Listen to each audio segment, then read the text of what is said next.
Whenever I watch a farming program, I tend to feel in awe of the farmers because they own so much land and they have a valued occupation out in the open, which takes up so much of their valuable time. And also, I feel so distant from their lives because of who they know. For example, other farmers, large supermarkets, and the experts behind the wheel of a combine harvester. A farmer's job is very essential and an important one. Farmers do not just focus on making money and increasing production, but rather have a focus on producing quality crops and food that will provide the nourishment for life and health that others need. Farming requires labour, and often lots of it. The reason why I'm bringing the farming topic into a talk show follows on from the debate I have with vegetarians regarding the slaughtering of animals for food. As healthy as vegetarianism sounds, it all conflicts with everything the Bible has to say about the first occupation in Genesis 3:23, which was commissioned by God, and that is farming. It is interesting in Genesis that God mentions the ground from which man was taken. It is important that we keep in front of our minds that as farmers, we can become and we can go to the ground one day. Everything we eat ultimately comes from the ground. Therefore, our bodies become whatever quality the quality of the soil is. If it is poor soil, our bodies will not be as strong and healthy as it would be if the soil was fertile and full of nutrients. Often the focus of being healthy is placed on eating rightly, but the real focus for health must be placed on building up the soil and making it very fertile. Rich, fertile soil is not only important for increased production, it is necessary for increased health.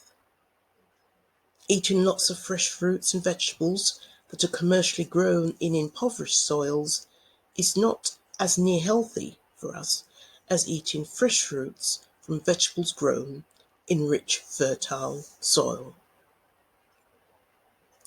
In Genesis 6:19 it says, "And of everything living of all flesh, 2 or 3 sort shalt thou bring into the ark to keep them alive with thee. There shall be male and female, 20 of fowls after their kind, and of cattle after their kind, and of every creeping thing of the earth after his kind. 2 of every sort shall come unto thee, to keep them alive. And take thou unto thee all the food that is eaten, and thou shalt not gather unto thee, and it shall be food for thee, and not for them." Thus did Noah, according to all the commandments that God asked of him. And that was from the King James Version. Noah had the ultimate farming challenge: to build, stock and operate a floating barn that was totally self-contained and was capable of holding 2 of all the animals and birds for 1 full year. Noah had a mega crop storage job. He stored enough feed for all the animals on the ark to feed them for a little over 1 year.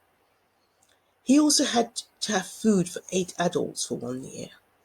So building the ark was a big task in itself, and providing all the supplies for the voyage was no small task. Noah had to finance the entire building of the ark and the supplies out of his own pocket. In Proverbs 27:23-27, it says, "Be sure you know the condition of your flocks. Give careful attention to your herds, for riches do not endure forever, and a crown is not secure for all generations.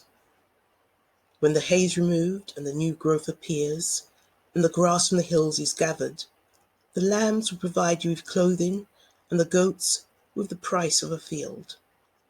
You'll have plenty of goat's milk to feed your family and to nourish female servants." And that was in the New King James Version. Sheep and other animals need to be cared for. They should not be put out to pasture and forgotten about.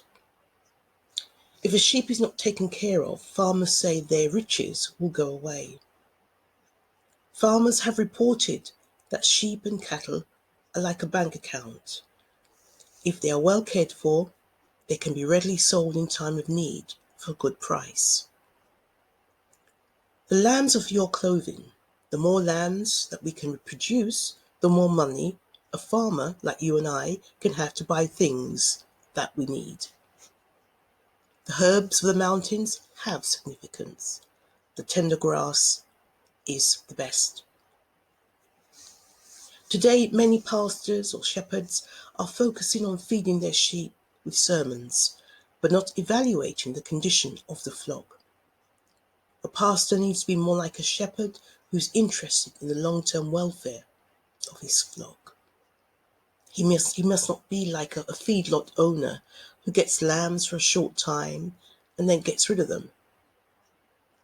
It is not as important to the feedlot owner that the state of his flock is of primary concern. His focus is in large numbers and the proper feed to get the profit he wants for himself. The long-term condition of the flock is not important to him because he is getting replacements on a regular basis. For a true shepherd pastor, it's important to evaluate his cause and effect sequences and see what is going to be done in the church or what needs to be done.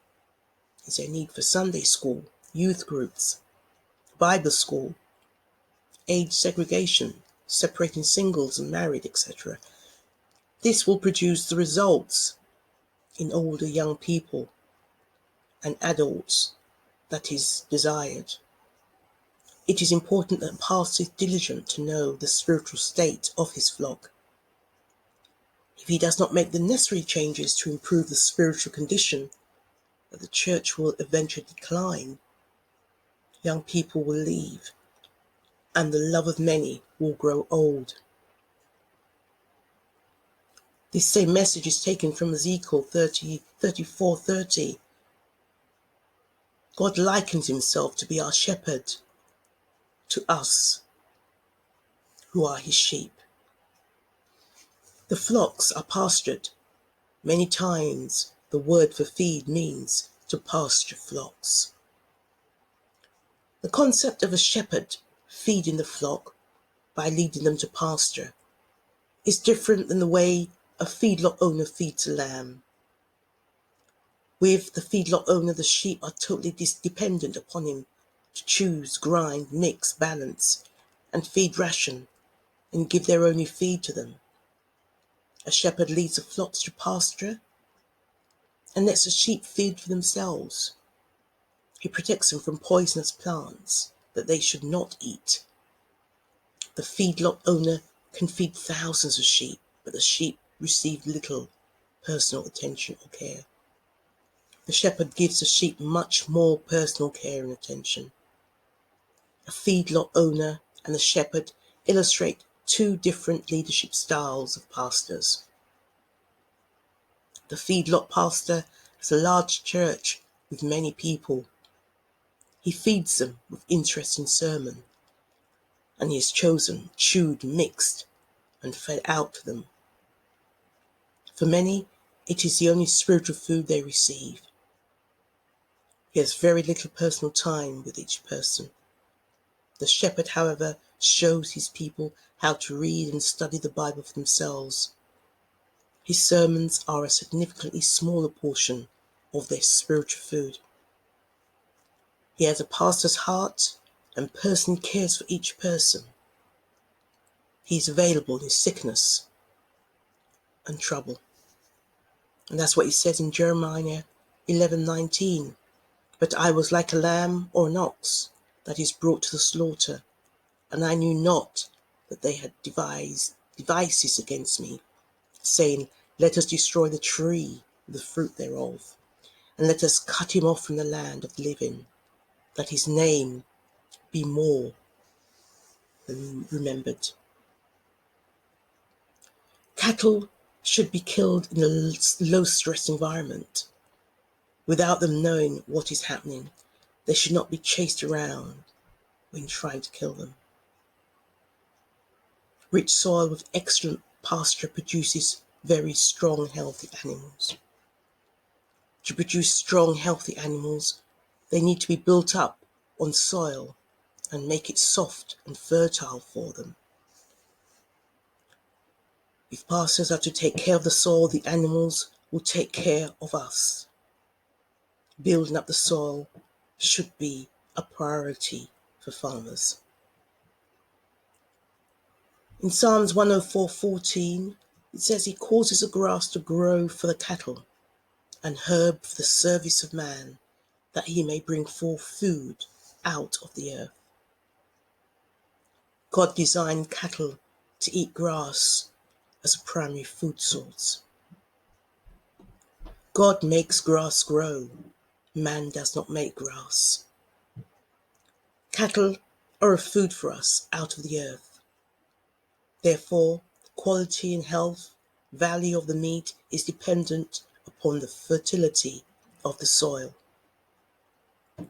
God invented grass primarily for animals to feed, not for lawns.